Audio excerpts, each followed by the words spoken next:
the streets. And I say working them. She can call it hustling, but basically any chick out here who's a drug addict is tricking for her drugs. There's no other way. Darnez, you want your stuff? Look at her. Beautiful. Hello? He's sorry. $5, like, come on now. Listen to what he's telling me. How much money are you giving me? You share with them and all your money you work the streets with, you share with everybody else. Are you sucking niggas? But he knows she got an addiction. From me and from your baby. So you can suck that glass dick, you gonna suck some real dick for more money. Get the away from me, Nani. If I spit on you. You dirty bitch. But he just said he give her money so that she don't have to work the street. But you're a dirty bitch. You stink.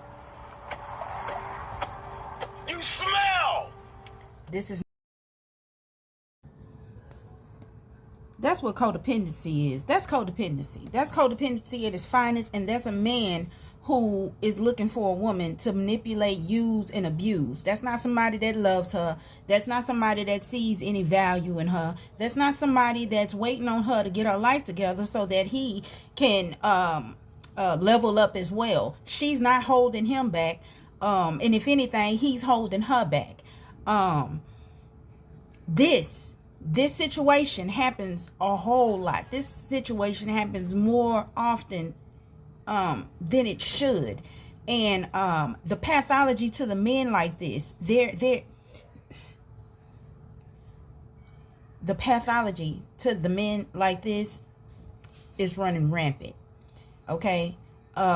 See, what women are failing to realize is we all get the same dude. Now, just because you may be what is societal standards as 1 or 2 or 3 levels above me, them niggas see you the same way they see me, and they gonna treat you the same way that they treat me and the way that they treated her. I mean, they don't have any difference. The only differences that I'm seeing them make is in who they want to carry the brunt of the load, and who they want to keep on their side to look good with. Because other than that, they treating all women the same. Nobody's getting it any better than anybody at this point. But I said all that to say this. That was codependency. That's not love. That's not a relationship. He don't love her. He made a baby with her because he met her where she was. And that's what's in him. Where she is what's in him. I don't understand how these men be thinking they better than the women that they stick their dick in. It's crazy. But this is what drugs will do. This is what that lifestyle brings about a lot of emotional manipulation and people that's willing and ready to abuse you because they know that you're not in a good space mentally and emotionally, and you can be manipulated and used. That's somebody's child. That is a baby. I was a baby out there. There are a lot of babies out there, and the reason all this rhetoric from the, what they call it, the manosphere is coming, because they are now trying to prep the generation that was behind me. I'm 38. Then there's my nieces, and then there's my children. Be damned if I give you my daughters on the account of y'all with this gaslighting. It's crazy. It's just amazing. But my whole focus is addiction and trauma. And I just want y'all to look at the kind of trauma that women that are in addictions actually go through. This is the kind of stuff that we have to go through, dealing with the men that's out there. And just mind you, they already think that we're low level or that we don't deserve. And I say we. I'm not there anymore, but I say we as in I share in my sister's journey. I share in my sister's pain. I share in that trauma. I understand. And that is something that I've been through. Now, I talk back. I go hard, and I'm gonna let you have it. And most importantly, I wasn't letting men into my realm like that on a regular basis. And she probably, I don't know her whole story. She probably isn't either. She probably done messed around and got stuck with him because of a baby. Something like what I went through. But you know, it still don't give him the right to talk to her like that. That don't give him the right to treat her like that. And it don't look like he's trying to help in any other way other than trying to figure out what it is that she can do for him and what she's done for him. It's just amazing. That's codependency. That's not love. And that's why I am adamant about people being in long-term relationships or getting into new relationships right in the very beginning of recovery, which is why I kind of figured like my relationship with the old boy wasn't going to work, because I had just started my recovery. I really needed to focus on me and figure out what was going on with me. I couldn't really focus on nobody. But that's one of the things that I do want to point out too here on this channel, that, you know, relationships is something you can put on hold when you're trying to deal with trauma and you're trying to overcome grief and you're trying to overcome addiction. These are things that require your full attention to yourself. So trying to be in a relationship and appease somebody else or live up to society standards of what success is supposed to look like ain't gonna help you. That's not it. That is not it. Now, that's not to say you can't find your happiness and your success in that realm, but at the beginning of recovery and actually trying to rebuild your recovery capital and get yourself together, that is not something you should be focused on.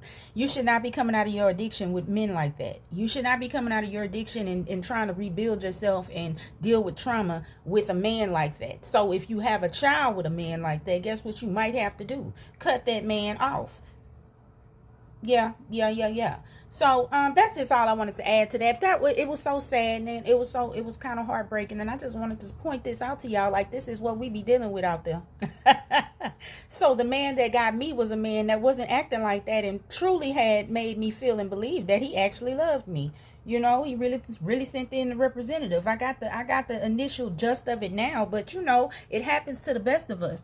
I just want y'all to know that, you know, codependency looks a lot like that, and love don't look nothing like that. And if you really want to know what love is, there's a lady by the name of Princella Clark. Princella Clark has a book called The 5 Components of Love. She also got another book called The 41 Shades of Men. Man, go check them books out, man. As soon as I get through this first book, The 5 Components of Love, I'm gonna come back and do a review for y'all so y'all can see where my strength, courage, and hope came from. Really, the one belief that was fucking me up, man, she nailed it on the head, man, and got me moving with it, man. Got me moving with it.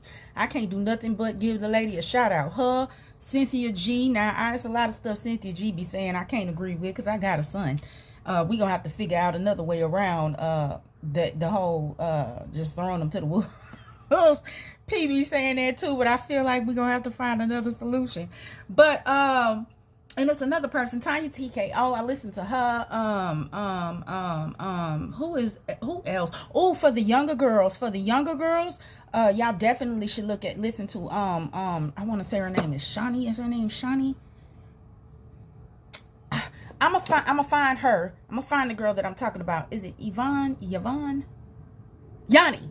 Her name is Yanni. Yeah, Yanni. Conversations with Yanni. There's a bunch of other girls too. There's Queen Trauma, that she does this thing called Trauma Chats. That's real cool. Like, hey, if you don't have any guidance on exactly who it is you are trying to create yourself into, because you haven't been around anybody that has ever created themselves into anything, then start looking on YouTube for people that are similar to what it is that you want to be. People that have accomplished some of the things that you have accomplished. People that have some of the things that you want. Not just monetarily wise or stuff wise. With stuff, I'm talking about intrinsic value. The stuff on the inside. People that have character. You know what I'm saying? If you're looking for character development and you need to know how to do that, then the best thing to do is go to other people. That's why sharing our stories is so important. That's why. Because in the realm of growth and development in the journey, it's always going to take you having a teacher or a mentor or somebody else to show you how to get through certain things. Now, of course, you can always find the information on the inside. That's what education actually is, that the stuff that comes from the inside, but that takes experience. And even while you're going through certain experiences, you need assistance. It is what it is. I don't know nobody that can get through life by themselves, man. Now, I ain't saying you need a relationship, but definitely need a support system, man. And that's it. That's all. I just wanted to come and share that with y'all today. Today's my baby's birthday, and I'm getting ready to go take her out to eat and take her to I think it's main event or bowling or something. And then, of course, we're going to blow out our birthday cake and everything. And I'm probably going to put all that in here in this video. You know, just so grateful that I can do these kind of things now for my babies and that I have my kids. Because if anybody's been watching my channel long enough, y'all know I went through hell getting my kids back out the state, baby, because they wasn't fit to let them go. But I'm going to do a whole story time on how I actually got my kids out of state custody, man, because I had to pull some rabbits out of my motherfucking hat with that. Yeah, I had to pull some rabbits out of my hat.